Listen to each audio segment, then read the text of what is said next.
Well, hello again. This is Brian Copeland talking. Welcome to another edition of Copeland's Corner. Welcome to my family room. A special welcome to the viewers on the new channel that we are on YouTube, which is the Really American Media channel. So if this is your first time catching this show, what it is that we do, we are an audio podcast as well as being here on YouTube. And every week, I'm a comic. I talk with 3 other comics or people in show business about the news of the week. We do a little round table for about 45 minutes to an hour and just kind of talk about what's going on. Sometimes it's funny, sometimes it's heavy, but it's always entertaining. So with that, let's get on with the show.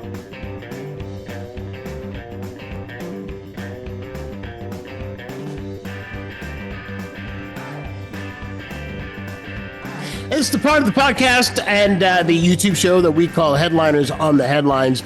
Joining me, 3 distinguished entertainers. Laurie Kilmartin, you down? Well, I don't know how this is set up. If it's set up the same way as well. I see you down in the lower quarter. You're in the Cindy Brady spot. Is how okay. I see you. But she's got a special called Cis Woke Grief Slut. Her words, not mine. You can catch it on Tubi or on Amazon Prime. And I was telling her that I caught it on a United flight back from New Orleans, so you can catch it there. Ngaio Bealum is here. Hey. Ngaio is back. He is at the Wind River Casino in Redding, California. When is that? May 15th. Come on out. May 15th. So coming up next week. And Tom Sawyer, who is the former owner of the legendary Cobb's Comedy Club, who started a lot of us off in stand-up. He can be seen in the documentary The Comedy Club on Tubi and Amazon Prime. So, and voice actor extraordinaire. So welcome back. Good to have you. Thanks for having me on again, Brian Copeland. Right? That's your name, right? That was actually pretty good. Wow, nice. Yeah, archaeology. They're gonna say a voice actor, so you had to throw it in so you can audition. Yeah. All right, so let's just jump into it. This is being recorded on Wednesday, drops on Thursday. I should mention, in case I slip and say yesterday, because it was yesterday. The Stormy Daniels adult film. How come everybody in porn is a star? I mean, there are no like beginners. Don't take away the one thing that they got going for them. You don't really say porn journeyman Brian Copeland, porn apprentice Brian Copeland, and of course, porn ingenue is illegal. Adult film star. That's it. Everybody's a star. Everybody is a star, Brian. Testified in the Donald Trump with falsified documents fraud trial in New York, and this is the testimony everybody wanted to hear. Although it's debatable whether or not it actually helped the prosecution or it helped the defense, but just I think you know what the gist of it is. All of the things that she said. I think by now everybody has heard them, and what I'm finding interesting is that. Stormy Daniels said that this thing was consensual, that it wasn't sexual assault, that it was consensual. And I saw something that was posted by a commentator on Twitter. It was a tweet, Allison Gill. And she said, quote, "I think it's important that we don't miss what Stormy is testifying to. He invited her to dinner. There was no dinner. She wanted to leave. He stood between her and the door. He told her that her career and future depended on having sex with him. He didn't use a condom. That's not consensual sex." Thoughts? Well, that shut everybody up, didn't it? Yeah, I mean, she's got a point, but Stormy, also, you have to believe Stormy. If Stormy says that it was consensual, then, I don't... Well, some people's standards are a little lower than others, I think, as far as what's passable and what's not. I can't even imagine the world that people in the porn industry live in, but I haven't heard like people going, it's not as bad as everybody says. There's not that side of the coin. Actually, there is. Well, I've interviewed a couple over the years. Yeah. Back in the Alex Bennett days, when Alex used to have porn actresses on all the time. See, I say actors, I don't call them stars. Yeah, porn, they are stars, but they are not stars. And they do say it's just like a regular job. You know, I mean, there are some who, you know, I feel like there are a lot of similarities between stand-up comedy and being a porn performer. Listen, sometimes you have to go on when you really don't want to. You're not in the mood, and yet you gotta get in the mood. Okay, we'll see what the one woman on the panel says. All right, would you consider that consensual? Speaking for every woman everywhere, right. Laurie. I got a couple of these, by the way. Right. No, I don't want to speak as a woman. I would say I don't know that any porn star who thinks it's a regular job has had a regular job. You know what I mean? It seems like it'd be very different from a regular job. I don't know if she says it was consensual, then it was, you know, her era, and which is she's a little younger than me, but you know, we were taught that I think you need to like kick a guy in the nuts to let him to reinforce your no. So, you know, she didn't have to do that. And she probably just shrugged. I don't know. If that's what she says, then yeah. You know, it's interesting when you say that you have to kick a guy in the nuts sometimes. And I think about how, and we're all roughly the same age. I think about all of the stuff that we saw growing up as kids that I guess now you would call part of the rape culture that we didn't think anything about it. I'm talking about like as young kids, you know, movies where guys are saying, oh, your lips say no, but your eyes say yes. Revenge of the Nerds. Or Pepe Le Pew, Revenge of the Nerds. That's right. Rape by Deception, they're calling that. Or Popeye and Bluto, where Bluto was always trying to kiss olive oil. Well, for why, I don't know. But was always trying to kiss olive oil and she wouldn't let him. But you think about how indoctrinated we were with all that crap, you know, growing up. And the sense of entitlement it must have given some men like Brett Kavanaugh, whose name I'm not mentioning. Yeah. Well, James Bond was pretty much like half of the women he seduced, you know, weren't really seductions. That's a good point. So, Matt Weinhold had a really funny bit about Pepe Le Pew being a little rapist. The horny rapist. Like he just likes the cats. Yeah. Yes. He called it out early. That's his fetish. To Matt Weinhold. Oh God! Looking at what Stormy had to say yesterday, I can't really figure out what the creepiest thing is. But I would probably say it's. I mean, who is trying to pick up somebody or get somebody into bed and uses the line, "You remind me of my daughter." I mean, who says that? They're going to get pedophile. I don't have a daughter, so a guy who has sex with his daughter. Yeah. I mean, that's just like creep out. It depends on when you say it.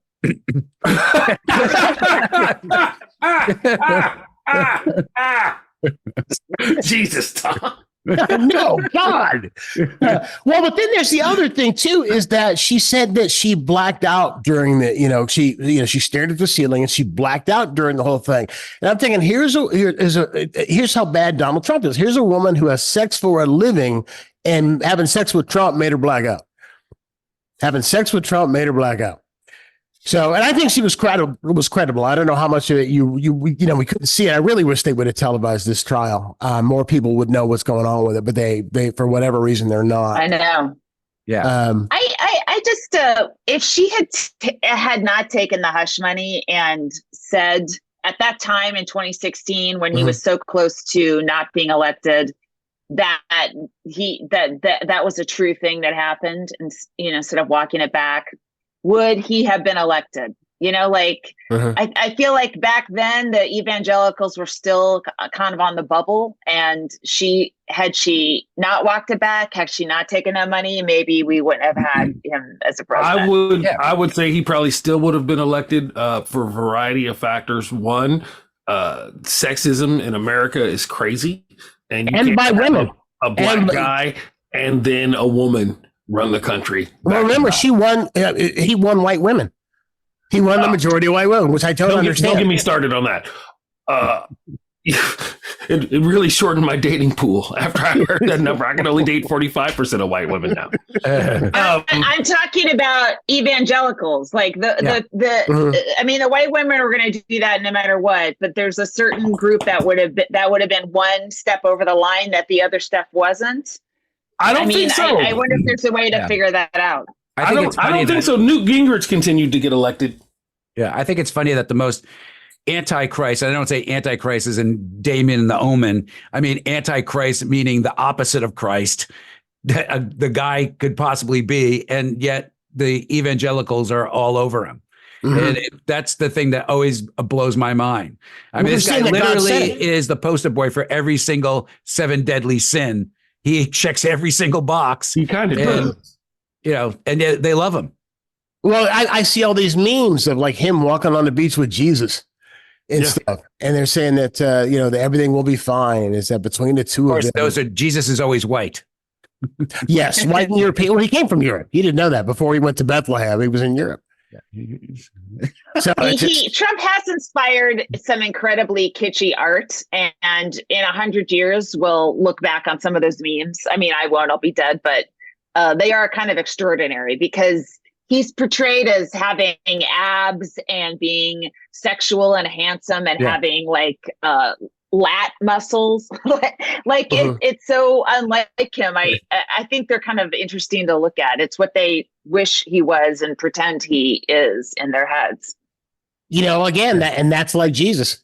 If you really think about it, I mean, Jesus looked nothing like you know, we were taught in Catholic school. Jesus is always ripped. Jesus is always on the cross, is always ripped. Always. If only we could ignore the teachings of Trump as readily as some of us ignore the teachings of Jesus, we'd probably be a better country. Wow, that was something profound. It was, yeah. I mean, that goes on a T-shirt. That's merch sales right there, guys. It's a little wordy. It's not going to fit on the marquee. Yeah. I guess somebody's at the door. Oh, there you are. Okay. Tighten up the editing. It's really scary when you look at what he says he's going to do in a second term. I mean, it's a long list of things that are. It's just, you know, it's a dictatorship. It's authoritarianism. It's the end of the United States. It really is, and it would be the end of democracy. And I don't understand, why is this close? I just don't get it. And I mean, if you tried to talk to somebody and you know, and hit them up with facts, I mean, like I had an argument with somebody today who's trying to tell me that, you know, didn't Bill Clinton take hush money from Paula Jones? You know, no, he paid her a legal settlement after the story was already public and she sued him. You know, it's not the same thing at all. But they find a way that, you know, you can't. It is a cult because you can't talk sense to them. They are immune to facts. No matter what facts you present, they will give you a false equivalency or a whataboutism, and they'll swat it away unless they hear it from him or from Fox News or from Newsmax or whoever. But even then, it's not true. They'll turn on Fox News if they don't hear exactly what they want to hear. And this started a long time ago. I remember seeing Bill O'Reilly once talking about like they was pro like having a national healthcare system. And the next day completely walked it back, said, I never said that, even though we saw it. There was video of it. It was recorded, you know, and you could play it back. But because he got so much hate mail and so much pushback from his audience, he completely said, I never said that. And that's how Fox operates. They are guided by their audience. So I also think some of it is he's like a proxy. I mean, you know, my ego is big enough to think like, I don't want to be president, but if I could be king for 5 years, I could fix a lot of this shit. Right. And so they feel like you can't, everybody squabbles, everybody fights. The Democrats, Republicans, they never get any shit done together or whatever, right? It's always a drag. And so people don't always understand that governments just move slow, dog. They're fucking glacial. It's taken us 40 years to get cannabis legalization to where it is right now. You know what I mean? Yeah. Right. So they feel like, well, maybe we do need somebody who can just come in and cut through all the bullshit and what I say goes, and we'll make everything better. Not realizing that he's going to make everything worse. You know, it's the face eating leopard party. And you know what I mean? Yeah. You know that meme? I never thought the leopards would eat my face. Even though I voted for the face eating leopard party. And they don't what would actually happen. They don't think it through. You're right. I mean, you can't, even though, I don't know, it's hard to imagine that Roe would go down because all these judges testified that they would leave it and they lied. It went away. Right. So it's hard to imagine something that's been with you your whole life going away. Like, has anyone lost a parent? Like, even though they're elderly and you know what's coming, you're like, what? How? I can't. So I think it's hard for people to imagine what that democracy would go away. They've just seen it go back and forth like a football, and things change a little bit either way, you know, for most people. And they just think it doesn't feel as bad as it's going to be. And it's hard to imagine it. But the thing is, there's also a factor is that the majority of people are crazy. Most majority of human beings are fucking lunatics. And if you don't understand that, all you need to do is look at like Mormonism and Scientology, the two latest religions where we can actually trace back to the guy and know that he was a con man and a crook and a thief and all kinds of horrible stuff. And still people will worship the religion because they were born into it or they, for whatever reason. And to me, that like is a form of insanity. I mean, human beings at this point, we should have evolved past like religion and organized religion almost entirely. But we're crazy. We, no offense, Brian, because I know you believe in. I know you're a Catholic. I'm a practicing Catholic, but I'm not stupid. I mean, I don't believe the world was created in 6 days. I don't believe that you take the Bible literally. I have issues with what the church things the church has done. I'm a cafeteria Catholic. I follow. Right. I take what it is that I like and I leave the rest. Which is most of the Catholics that I knew when I grew up. That's why it's like when we go to church, it was mostly a thing where people would go so they could see everybody and catch up with everybody for the past week. Because there was a bunch of talking before, there was a bunch of talking afterwards. And everybody got to catch up. And I totally get that. My mom was like that. She was like, oh, this is nonsense. That's nonsense. It was like, you just pick what you like and leave the rest. It was like a religion buffet. It was, but I think for the majority of people in this country, they are a bit crazy. And I think majority of people in the world, not just this country. That's why we're seeing this conservative movement in the entire world. Well, it's not conservative; it's authoritarianism. It's not, there's a real difference between they call these people conservatives, and that's what bothers me about the fact that they call them. But conservatism has almost disappeared. Because it's been replaced by authoritarianism. So to me, that's the thing that a lot of people like Liz Cheney won't look at. How did the Republican Party get to authoritarianism? Because authoritarianism has always been playing footsie with the Republican Party. It was always there. Well, Brian Copeland's old bit may have flirted with fascism in college?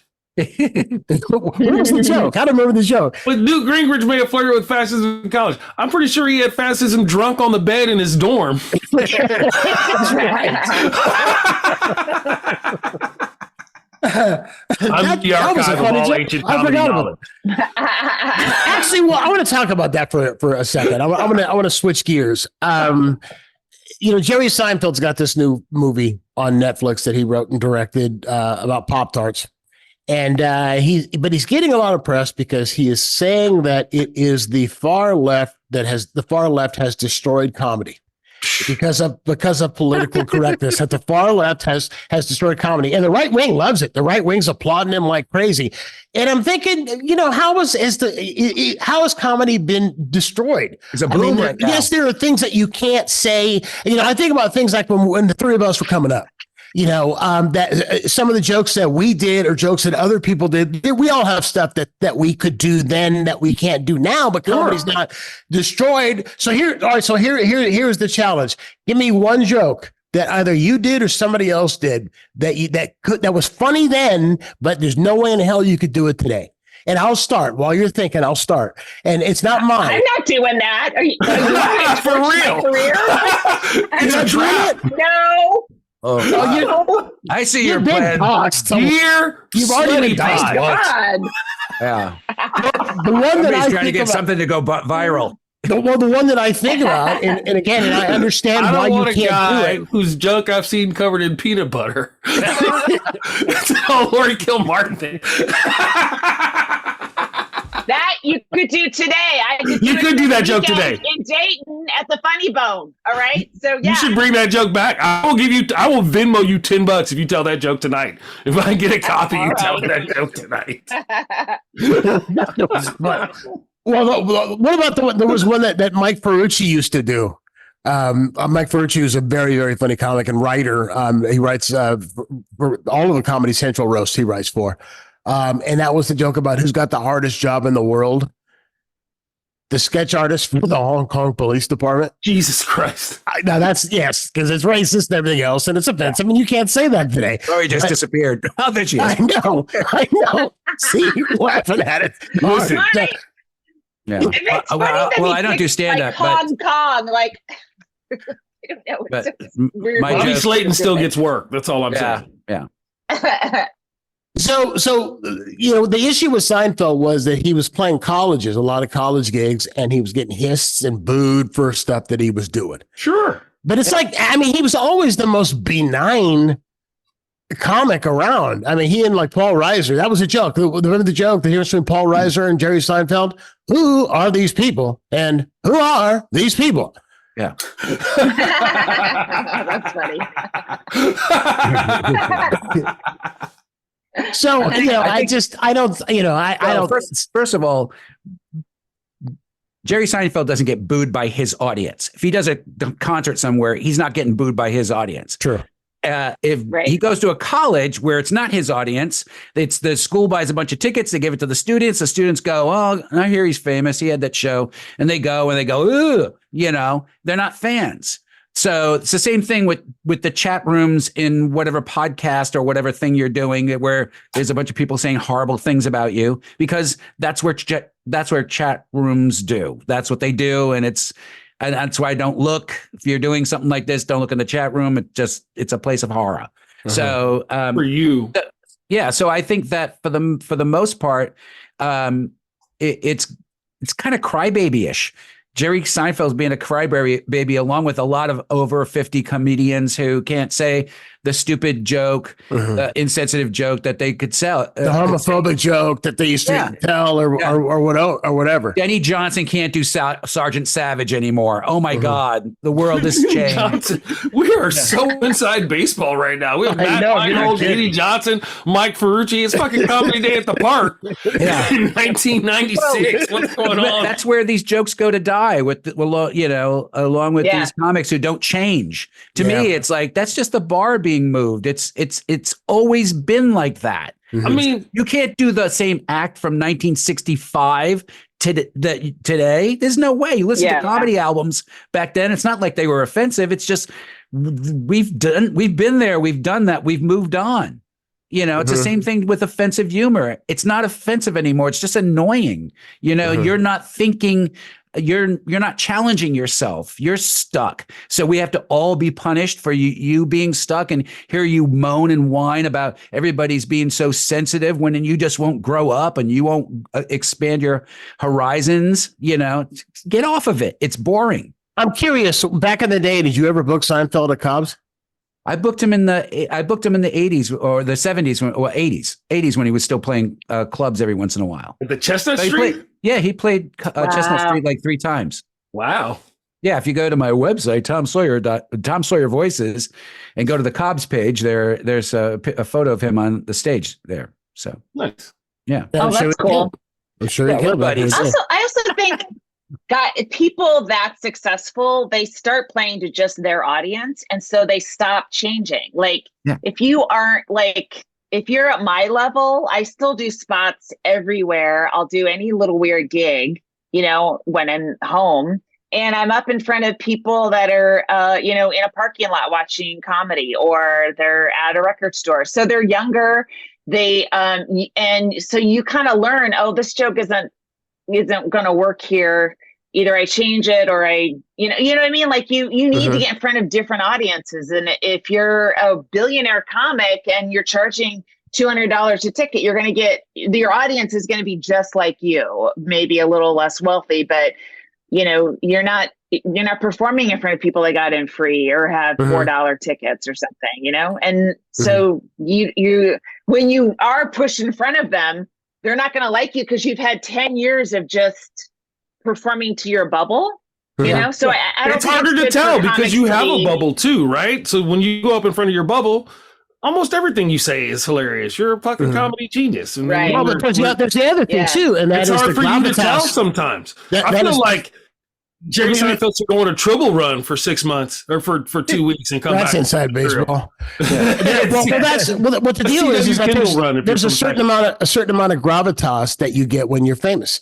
Any of you guys seen the new season of Hacks? The first I haven't episode of watched it Hacks? Yeah. So Deborah Vance is now, hip again. So anything she says is funny. They're laughing at the setups, and no matter what she says is funny. And there's a certain amount of gravitas that you get. We all saw Robin get standing ovations when he would just step on stage, and just coming in, he would get a standing ovation. When I used to do stuff with a name that, again, talk about stuff you can't say anymore. When I used to open for Cosby, it was the same thing. When Cosby would walk out on the stage. Cosby now. It would be a standing, not now, but back in the day. God, I was thinking about it. It's been 10 years. It's been 10 years since the last time I worked with him, and I would do 2 or 3 theaters a year with him here in the Bay Area, 2 or 3 1,500 seat theaters. Wow. He'd do 2 shows at each one and pack them. They'd all be sold out. And it was kids from 12 years, 8, 9, 10, 12 years old up to people in their 70s and in their 80s. And they would all give him a standing ovation just for walking out. And so how do you know if you're funny still, if you're getting a standing ovation just walking out? Right. So below, you got the right idea, playing in front of anybody, and do you die very often at some of these odd gigs? Well, I don't think not really. But Laurie's it's a more killer. No, it's more like tweaking a little, like, can I get away with this or that? And the laugh is either large or not at all. But it is definitely getting in front of people that aren't your normal audience, that's super important. But that doesn't pay anything. There used to be a thing like so comedy that's is why they so don't do it. niche. Comedy is welcome to Comedy Chat. I'm your host. Comedy is so niche right now. It used to be a thing where cats would want to play all the conditions, right? You could play a bowling alley, you could play a nightclub, you could play a giant theater, you could play an amphitheater, you could play a comedy club, you could play the gas station. And a lot of cats now, they have their own crowd, they have their own audience, and so they don't experience the whole panorama of potential comedy audiences, and they don't necessarily have the skills designed for that. Right. The other thing I would say to When was Jerry the last Seinfeld- time somebody did a power 7? Yeah. the other thing Right? I'd You say still to have a power 3, Brian? You got a power 5 in your back pocket ready to just go? 5. Yeah. I'm sorry, Tom was going to say something. Is that we have more comics playing arenas now Right. than we've ever had ever. Cobb. If you look at the calendar at Cobb's, half of it is guys that have like a podcast or a YouTube channel, and it's because everybody's doing theaters. You've got this group of people that used to play Cobb's, that are now in theaters. So everybody's moving up the ladder. Comedy is booming. So I don't understand what this complaint. Oh, the audience is the left has destroyed comedy. Comedy's bigger than ever. And I saw Bill Burr at the Oakland Civic Center doing a bit about abortion. And nobody booed or hissed or anything like that because it's his crowd. And this is the Bay Area. And this is, and still Burr But he's also funny. Like, so many people mistake being racist or being sexist or saying words that you weren't supposed to say as being funny. Right? And that's just being a dick. You know what I mean? Right? You're supposed to find the humor in that situation, or the humor of the sexism, or the humor of the racism, or the humor inherent in the thing. You can't just go up and be an asshole. You have to be a funny asshole. All right, so you think it's just bottom line here? It's laziness, it's living in a bubble, and it's an attack on the left. Is and what being a is what whiny it is little that's- bitch. And being a whiny little bitch. I think that's the number one call. I also think in that interview, like that quote was pulled but he was also talking about getting network notes. I don't think that particular thing applied to stand-up. He was talking about his movie. And that was the thing. I was like, it sounds like everyone gets notes on scripts. And it sounds like he just didn't the kinds of notes. I mean, it may have been bad notes, but I think if he had just not used like either whatever he said, left or woke, it's like bad notes they're all over the place. You know, well, he started this diatribe though like 10 years ago. Laurie. Oh yeah, he started this diatribe like 10 years ago when he, I think it was on Conan, and as a matter of fact, that he said it, that he wouldn't play clubs anymore, not colleges anymore, because of how. And the example he gave was that he got hissed because he was doing this bit about how people scroll through their phones and how they scroll through the phones to decide who's the most important. And he takes his finger and he's doing this like he's scrolling, and he goes like, "You're a gay French king," and they booed him. And they hissed him. And they call it. Here's the thing. For saying that. But a gay. That's actually kind of funny. Comic tell that joke and get a laugh. When you're a 55-year-old or however old guy he was then, it probably does sound sort of out of date, you know. But like Dylan Adler could do that and act it out. It would be really funny, you know. Ron Vai could do it. Yeah, that's the joke you give to the. Yes. Sell it to Joel Kim Booster. Yeah, I had a joke, and yeah, I had a joke. I had a joke, and that I used to do in my act for the short period of time that I had one. And Slayton, when I quit comedy, doing stand up, Bobby Slayton asked me, "Can I have that joke? You're not doing it anymore, right, Sawyer? Can I do it? Can I have that joke?" And he did it on the Tonight Show with Johnny Carson, so that was cool. But you know, it was a somewhat racist joke, so of course Bobby wanted it. Of course Bobby wanted it.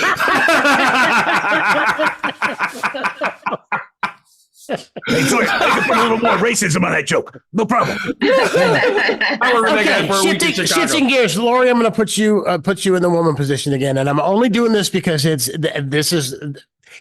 a question that's gone viral on TikTok, and it's aimed at women and what women's answers are. Oh. All right. And here's the question. It's a which would you rather question.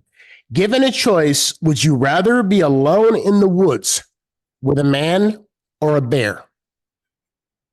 Like most women, a bear. Yeah. Wow. And that's the thing. It's a TikTok where a guy did a man on the street thing. Oh, actually woman on the street thing where he talked to like 7 or 8 women, asked that question, and 7 out of 8 of them said a bear. And when they gave their reasons why, one said, you know what to expect from a bear. Another one said, because if I got attacked by a bear, people would believe me. And yeah. Damn. Yeah. A bear's not going to tell you to smile. And the thing is it's turned into this battle of the sexes online. Apparently, this viral battle of the sexes where there are a lot of guys who are just really pissed, saying that it's a man hating thing, and the fact that most women are saying that shows that they hate men and blah blah blah. Women are going, no, this is about violence against women. I've called all the women I've raped the next day. Is that you okay? Jesus. Jesus. Tell that one to Slayton. I was just going to say that. Give it to him. It's like but that's the point. Men are so idiotic. They don't understand. They don't look at the statistics to see how many women have been sexually abused. They don't understand how women. It's like, you know, being on the show and talking to you guys there was one show I did with Ngaio, and I think it was Johnny Ray and you, or we were talking about Johnny Ray. That's the thing. We were talking about Johnny Ray and the experience you had, somebody had in a club in Sacramento. And I hear all these experiences that I have no idea ever existed for Black men. And when somebody talks about a white man, and I'm at some party and they start talking about how Black men over exaggerate stuff about their experiences, I'm going, dude, I haven't met a black man yet who has a Rolodex of experiences. They don't just have 1 or 2. They have, and this one happened here, and this one happened here. What part of the country do you want me to tell you what happened there? It's the same thing for women. You know that. So that's the thing that boggles my mind. If women are saying this, they're not attacking you. It's a wake up fucking call, dude. It's a wake up call to how you should behave around them. You want to change their mind. then change your mind by being your best self all the time. Yeah. But it's not even changing your mind by being your best self. It's changing their mind by helping to make all men better. This is a collective responsibility too. Right? As a former not all menner, because I'm not like that. So somebody was saying, oh, dudes are like this. I'd be like, I'm not like that. Not all the dudes are like that. But a preponderance, enough dudes are like that. Like enough white people are like that where it's a problem. Right? Where you can't just be like. No, go ahead, Laurie. Oh, no. Every woman knows that Ted Bundy was incredibly charming and likable. And that's how he talked women into helping him with the cast on his arm. So someone approaching you all friendly and likable is as suspicious as if they look taciturn and evil. You know, it's just like I'm in the middle of nowhere. And if I scream, no one will come. And that's that. So, of course, we'd rather deal with bears. That's why they tell you to yell fire and not help. Because people will come see about a fire. That's exactly what they tell you. You know, it's interesting. I was talking to my daughter, who said to say hello to you, by the way, Laurie. She's got your book in her bathroom. Oh, nice. And that's what she reads it. And that's what she Which reads one? Shitty Mom. Oh, cool. It is a total bathroom book. So enjoy it. She's got an 18-month-old now. She's got an 18-month-old now. Oh, that's right. Yeah, so you've written like 3 books now, right, Laurie? Yeah, one of them I was ghostwriting for somebody, for Sherry Shepherd, and then the other 2, Shitty Mom and Dead People Suck. Mm-hmm. Well done. Yeah. All right. Speaking of ghostwriting, Christine Ohm is just continuing to just step in it. I mean, the shooting your dog anecdote. Then I was sitting with Kim Jong-un and he was telling me, and then you find out she never met him. And so she had doubled down on everything. Wait a second. A Republican's a liar? Go figure. Yeah. But now what she's saying is they're trying to blame it on the ghostwriter. And it's like, well, the ghostwriter wrote that stuff, and I don't know how that got in there. But it's like, excuse me, you recorded the audiobook. Yeah. You read the audiobook. So if this wasn't true, why didn't you take it out? If if how is it that go? First, it was lose your mind. It was the editor's fault. First of all, the ghostwriter has tape recordings. Okay, the ghostwriter has recordings of everything she said. So I don't know, what she's doing. The ghostwriter isn't doing this. Will be funny. I saw a picture of her from 5-10 years ago, where I think was she an anchor or something like that? She was normal looking, that was right? Lake. That was Lake. That was Carrie Lake. Carrie Lake. Okay. Yeah. So she was she had just short, kind of, regular flat hair and thin white lips, right? It was like, all right, that's a normal looking person. And now she has like porn extensions, the Guilfoyle extensions, the Kimberly Guilfoyle, Mar-a-Lago lip fillers. If you look at the before and after, it's so striking. And that's how she climbed up the Republican political base, the ladder. And she became governor because she made herself look like that, which is so bizarre to me. Trumford wives. Well, she's the governor of South Dakota, where there's like 9 people or something. That's one of the few states I've never been 30 to. people. If any of you guys ever been or play, I know Mount South Rushmore Dakota? is there, right? No, there was a juggling convention out by Mount Rushmore one year. Sure. No, listen, Kim Jong-un was there. He's a pretty good juggler. You don't know that about him. It's underrated. He's the best juggler ever. Yeah, well, she's doubling down on it being the dog's fault that she shot the dog. The puppy's fault. She's turned the puppy into Cujo. Puppy had a knife. The dog was asking for it. Look at how it was dressed.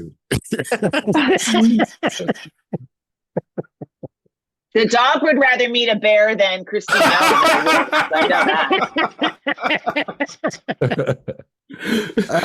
Would you rather spend time with a man or a bear? Well, a bear will probably have snacks. For be able to get snacks. Oh my goodness.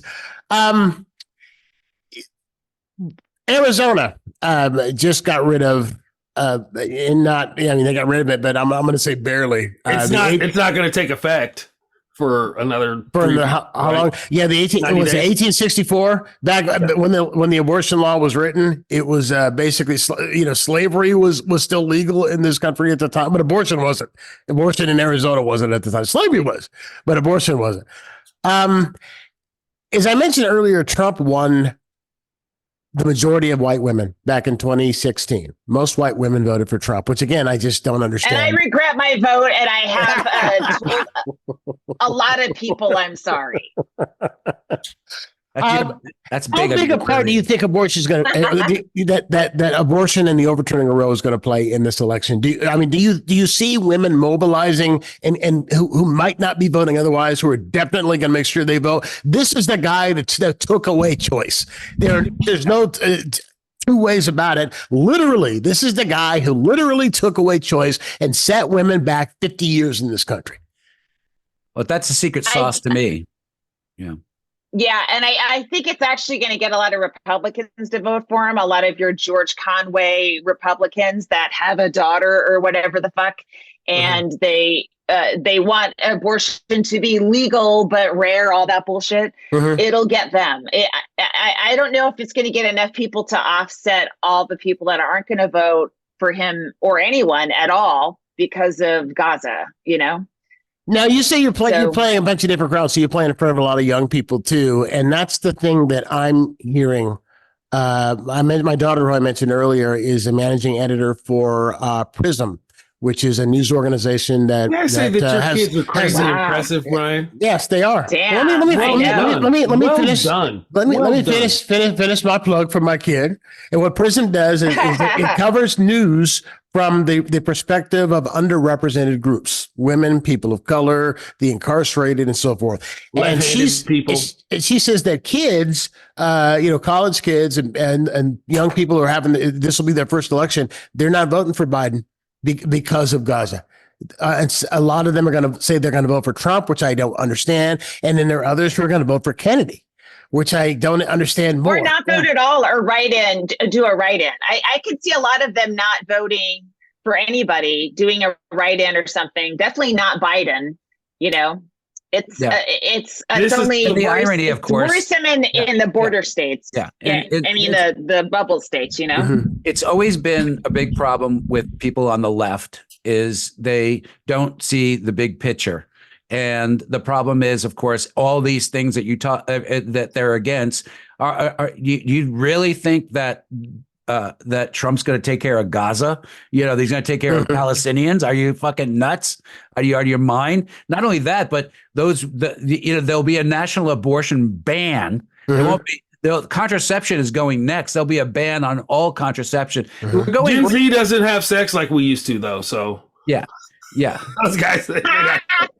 They don't care. Yeah. Lawrence O'Donnell said I just something. tell them what my dad told me: spit don't make babies. Jeez. Very romantic. Yes. I text. He had 5 kids. He should know what he's talking about. Right up there with you. Remind me of my daughter. Those. Yeah. Lawrence O'Donnell last night said that the thing that was ironic about Stormy Daniels' story was that Trump didn't use a condom. And she was 27 years old, is a 27-year-old woman from Louisiana, and he didn't use a condom. So other 27-year-old women who find themselves in the situation that she found herself in, who inadvertently got pregnant because of it, because of him, they have to carry the baby to term. And just how ironic that is. And what do you think he would have wanted her to do if she had gotten pregnant by him in that encounter? Well, he'd have lied about it, first of all. Yeah. I have a very nice doctor I'd like you to meet. Well, that's the thing, too, is the rich will always be able to, Yeah. The rich will. They don't care. There's the other thing that I don't get about the rich, anybody who's rich supporting Trump is if you look at Putin, Putin was a KGB agent. Now he's like the richest man, one of the richest men in the world. And he basically got all that money from a lot of fourth story slip and falls, a lot of accidents that happened that the government of just confiscated that money. A lot of people and that's what Trump's learning from. There's going to be a lot of accidents that our billionaires are going to be having when Trump takes over next time. Well, there are a lot of really rich people, a number of billionaires who were not going to support Trump and had come out publicly and said they wouldn't support Trump after January 6th, who now, because Biden says he's going to tax the rich, have reversed themselves. And they're going to buy into this. They're Trump's going to tax the rich. He's going to take all of it. He's for himself, not for the country. He's just going to take all of it for himself. Well, but I don't get it. All the blue collar people who are sending him money. The people who can't afford to send him money or sending him, $25, but they send it to it. But they send it to their pastor or their mega church preacher. They're so used to doling out money to con artists that it's like a reflex. They can't help themselves. So it's nothing new. If you're in the deep South, you're giving money to some guy behind a podium with a Bible in his hand. Mm-hmm. Quiet money too. When a collection plate comes by, they want quiet money. They don't want to hear it. Yeah, it's cash, baby. They don't want to hear it. Wrap those coins in dollar bills. It's just a real scary time. It's just a real scary time. And I'll be honest and tell you, I'm scared because I don't know what the hell's going to happen. I'm reading the polls and reading everything I can read to all the information I can possibly get. And it's too damn close. We're 6 months away and anything could happen, but I think it's baked in. I think pretty much for the most part, it's baked in. And it's going to come down to a handful. I think it's going to be hard for a lot of people to vote for a guy who he's going to get convicted on this New York thing. I think so too. Yeah. How can he not? Yeah. Unless there's some MAGA juror who's going to hang it, no matter what. Yeah. I mean, it's always a possibility, but the odds go down drastically where it's located. So I can only hope for the best in that. But I'm thinking when he gets convicted, I just think a number of polls have showed that the numbers drop drastically. And also, wasn't there just a primary vote somewhere where Nikki Haley got 20% of the votes? 21% is it Iowa? Indiana. And that 22%, 21.9%. Yeah. That's amazing. And she didn't even really run. She's already she dropped out. She'd already dropped out. Well, she's been out for a while now, not just for a little bit. She's been out for a while. Okay, so I feel like Nikki Haley would be a bigger threat to Biden at this point. But also, no question. Yeah, no question. Yeah, but the other thing too to remember is that we were supposed to have a big red wave in the last House election, and everybody was predicting it all the way up to the election night, and we didn't. And I think for whatever reason, polling is a dying art. Most people aren't. Yes, totally. So I think the polling is skewed from people that are really old and that are still have a home in their house. A landline, right? Mm-hmm. So everybody else that has a cell phone, their outside numbers are blocked, or you have to leave a message, or like mine. Any number that I don't have in my contacts automatically goes to voicemail. Yep, me too. Right? Because I probably owe them money. Well, I definitely is that why you don't take my calls in Ngaio? Text me. Find me on Instagram. It's the fastest way. If you DM me on Instagram, I'll get right back to you. I'm doing send me an email or send me a text. That's it. But I'm with you if I don't recognize it. But we can hope. I mean, this whole electoral college thing is just a bunch of horse shit. I mean, you've got a handful of states that are going to decide who leads this country, regardless of what the majority. I'm more worried about the Supreme Court because they're a bunch of. That's the other thing I don't get. You were talking about this earlier that they or Laurie might have been talking about this, where the Supreme Court said in testimony where they had to swear that they're telling the truth, the whole truth, and nothing but the truth, that they wouldn't overturn Roe because it was set law, and yet they did it. And why aren't they facing charges for contempt of Congress? For perjury, because if they're under oath, they literally perjured themselves, and everybody just goes, oh well, there's nothing we can do about it. They perjured themselves. There's no other way around it. No, they are imperial. They are the imperial branch of government. They can do whatever it is that they want. I mean, it's obvious. I mean, when Clarence Thomas can sit in on and have a voice on issues that involve his wife, You know, he shouldn't be sitting in on anything that has anything to do with Trump, that has anything to do with January 6th or the billionaires that 2020 pay for his election. vacations or giving him Winnebagos. Yeah. You But know. you can't, there's nothing that can be done unless Congress decides to impeach him, and they can impeach him, sure, but they won't remove him. Nobody will get convicted in the Senate because you got to have 2/3 majority to be convicted in the Senate. Why it's never happened. And the Republican Party now is gone. They don't really exist anymore. They're basically the party of Trump. And there's really everybody who has a backbone, anybody who's a true conservative or what they thought conservative was or used to be, they're leaving. They're all leaving in droves. And going where, though? That's the question. Yeah. Going away. I mean, Romney, all these guys in the people. This is an amazing time we're living in. We've had House members during their term actually quit. Because their party's crazy. I mean, I can't even imagine having to deal with just from the other side of the aisle, having to deal with Marjorie Taylor Greene and Gozart, all those other crazy people. Mad Gates. Yeah. Mike Johnson, for crying out loud. Yeah. He's the same one. Yeah. That's scary. Yeah. Yeah, you're right. Mike Johnson's the voice of reason. You got a problem. Yeah. Oh, I wonder. I'm trying to think. Was there ever a time the Democratic Party was that out of it? And I'm thinking maybe, you know, when you look around the time of the 1968 convention, Democratic convention in Chicago, which is where this year's Democratic convention is going to be again in Chicago. And there were uprisings in colleges about the Vietnam War back in 68 when they were in Chicago. And now we've got uprisings about Gaza. Well, the thing about Gaza is it's still not our war. Yeah, we're in a rock and a hard place with Israel because, you know, they're kind of like the glue that keeps the Middle East together, or at least that's what we think it is, or whatever. I don't know. Yeah, I know. I don't need. I'm not. Believe me, I'm not the deals we're doing Israel. with.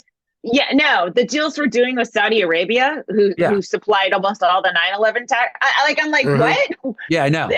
I'm not really sure Israel is the linchpin to peace in the Middle East. I think it's just a crazy place. Our economic. Yeah. What it was, it isn't anymore because we are dealing with, these other countries. I think.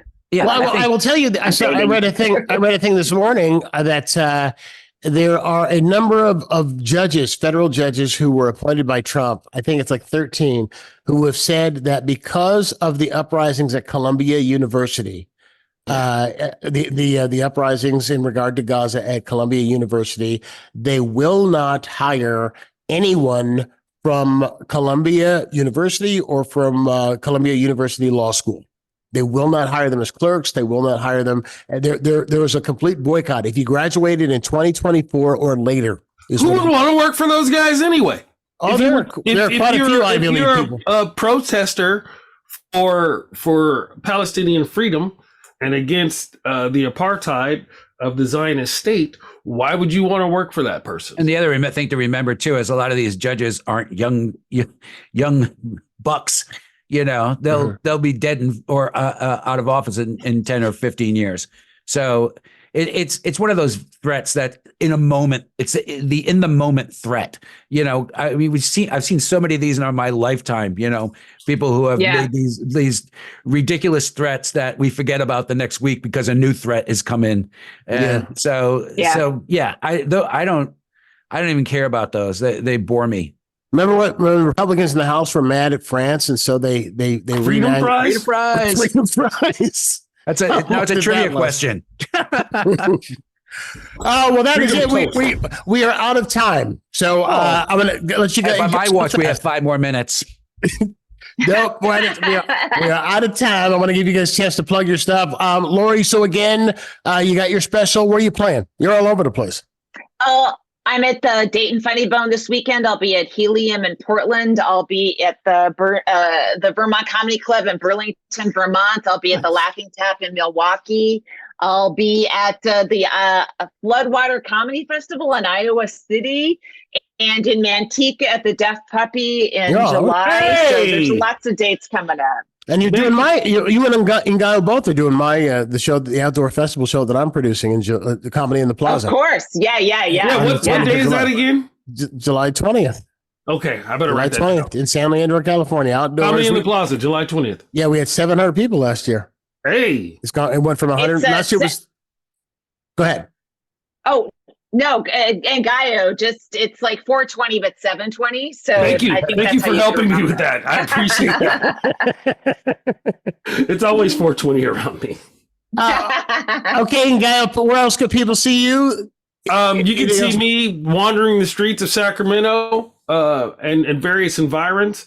I will be at the Antelope Greens Golf Course later today, working on my short game.